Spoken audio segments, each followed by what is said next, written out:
Guys, welcome again to our vlog, to our channel. Shout out to our viewers. So ngayon ay itutur ko kaya sa aming bahay. Kaya let's go!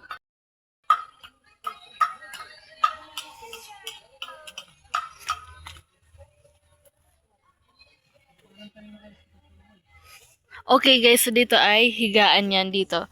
Tinutulugan yan kapag may bisita or nang bantay rin dito.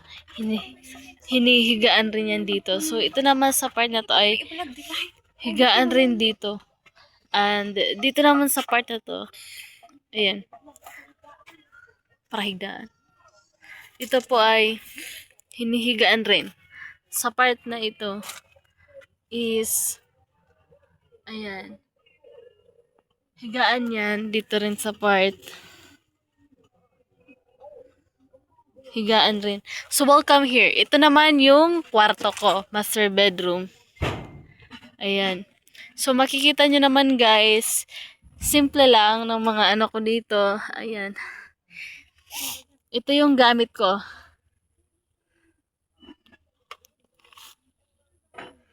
Ayan.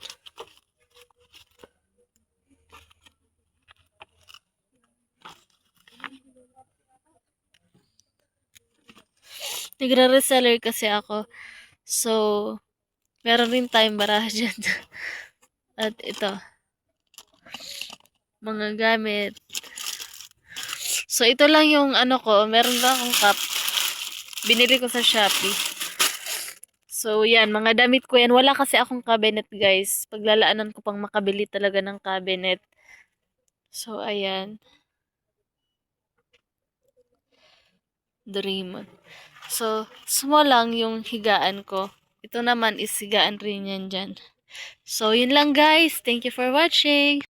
Alam nyo naman na small lang talaga tong bahay na to kasi staff house. Magpapagawa pa lang ako ng bahay. So, subaybayan natin yan. So, thank you for watching guys.